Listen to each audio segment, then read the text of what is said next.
Righty.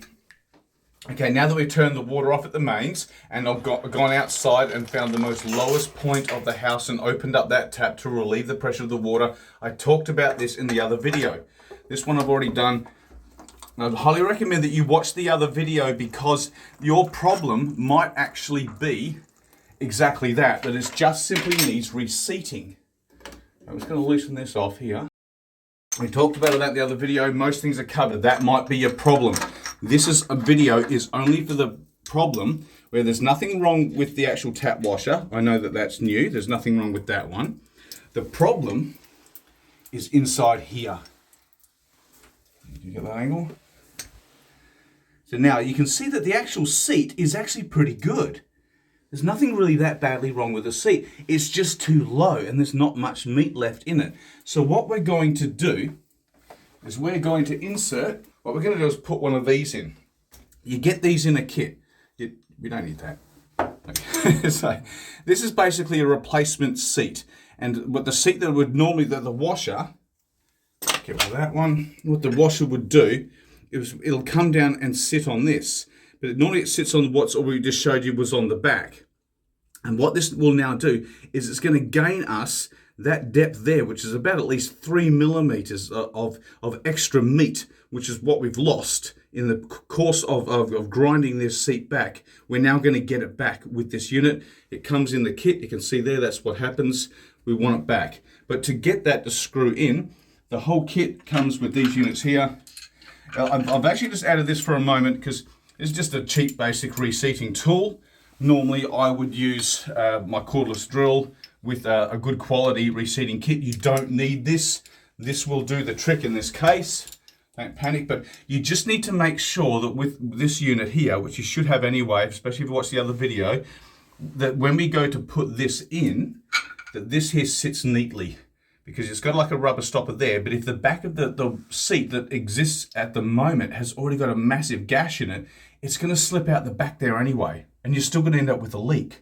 What we want is a nice firm fit to then put this back in to regain our meat on our seat. But we just checked it, we filmed it and showed there's nothing wrong with what we have. So normally I put that in there and do the job. It's actually fine. That's not the problem. The problem is the seat is too far back and we can't get away with grinding anymore. In the kit, they give you a couple of these. They do also give those separate packs. You don't need to buy it twice. That have like half a dozen of just these things alone, etc. But you can see there's a thread here. What we want to be able to do is thread that into it. But we have to create the thread with this. It comes in the kit. So what they do, they give you this in the kit, and they also give you this unit here that comes in it as well, because that just happens to fit. Sorry, it's that one there. That's actually the way it goes around, because that there fits that one. So it's kind of in reverse, even though it's just a plain old socket. You want it in a reverse effect. It's kind of nifty, but they give you everything. No need to worry about it. They even give you this part here. So that part there goes there. That goes in that one. That goes in there. It does come with a destruction manual, which is right here. It comes with a destruction manual. Yeah, yippee-doo. But what they do is that they forget to mention a couple of very key important points. This here, I'm just going to put it finger tight. You don't have to worry about a spanner with this one. Don't stress. As long as it's basically square and firm. That's all that does, is it keeps it straight for you. And you put this one this way. And get this Allen key that comes with it. Now you might notice, quickly, hang on, there's a spring washer on the end of this. That's there on purpose. And I'll show you that in a minute. You use this end at this stage and use that end at the next stage. So what we're going to do is go this one. And I'm going to start to wind this in. I can feel it grip. Just gently, I'm going to wind it back. And then going to go again. I'm pushing firmly.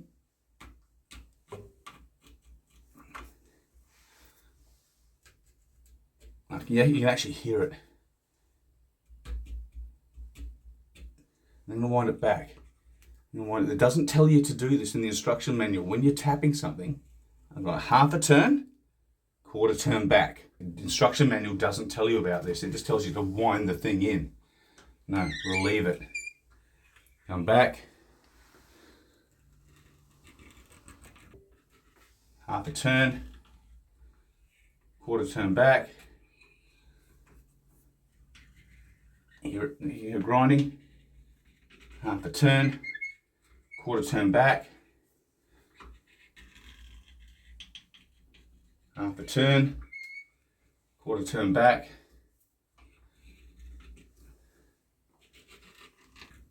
now grinding, not putting too much pressure now. We've done about a full whole rotation at least, probably actually almost 2 there. Less pressure now. This unit has now started grinding in. It will wind itself in automatically. It's in the initial stage you want the pressure. Now we don't want to put too much pressure because we don't want to destroy the brass. The brass is weaker than this. Turn there. Quarter turn back. Half a turn, that's a good grind there. Half a turn back.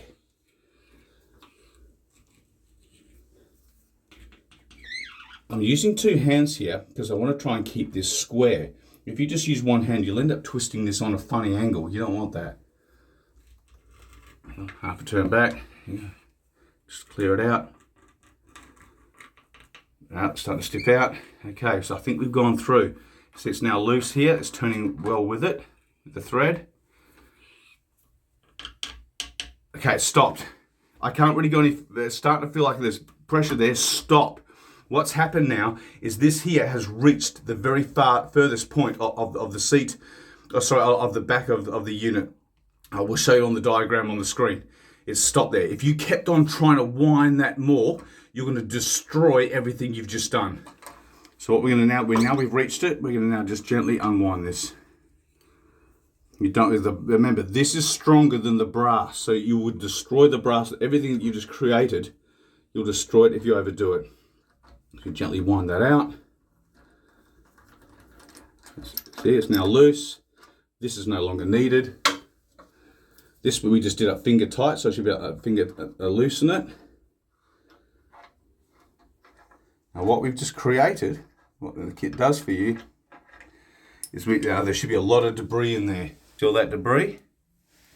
Okay, we need to get that out. But can you see the angle? Can you see the thread we've just created? You'll also probably notice that there's not much. If you get up a little higher, angle down a bit, that there's a lot of thread on the side, but not much underneath. There's very little there. There's barely a thread there. That just shows how little there is.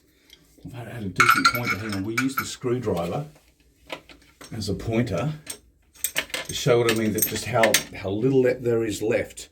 Just in there, there's very little meat left. There's your weakest link, is at that bottom bit there. There's barely a thread in that. That shows how little is left on the bottom of this seat.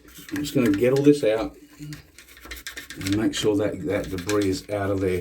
All those bits of brass. You can see there's still some bits at the back. That should flush through. Once we get the seat in there, it shouldn't be a problem.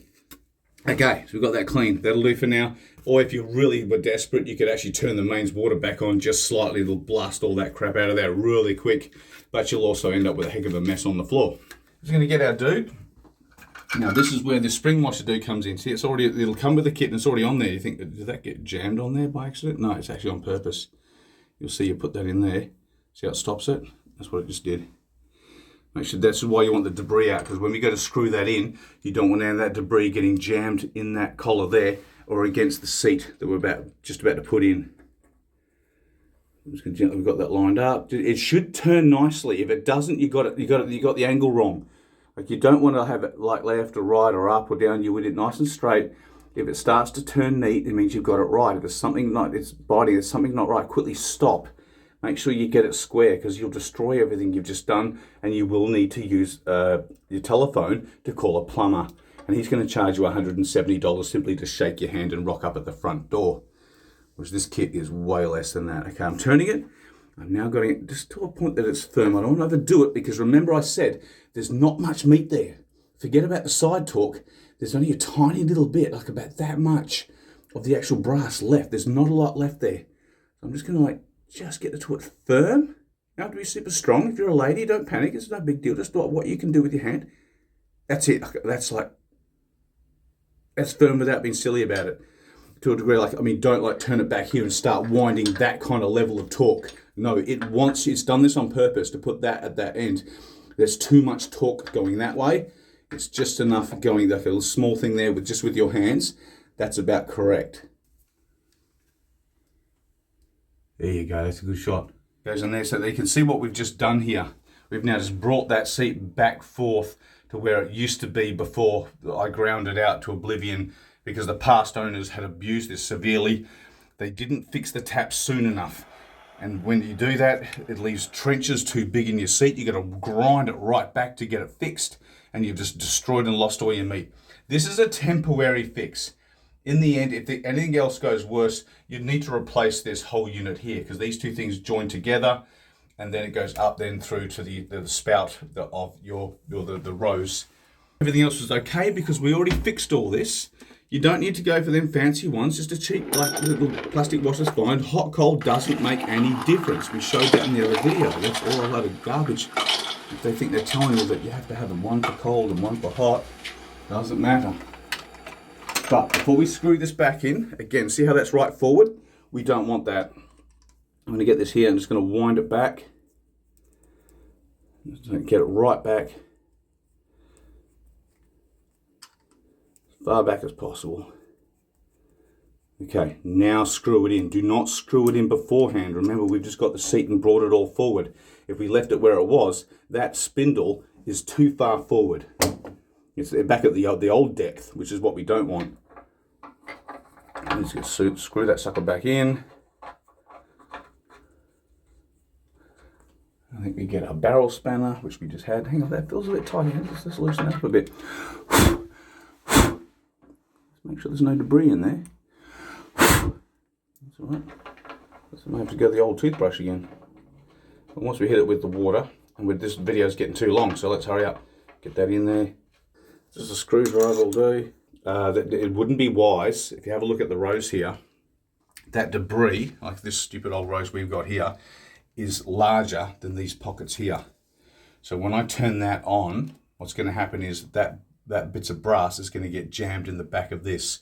So what I'm going to do is I'm going to remove this rose here and flush the water and let it out. I'll let that run for a while. Just double check the hot. That wasn't the problem. Take care, everyone. All the best.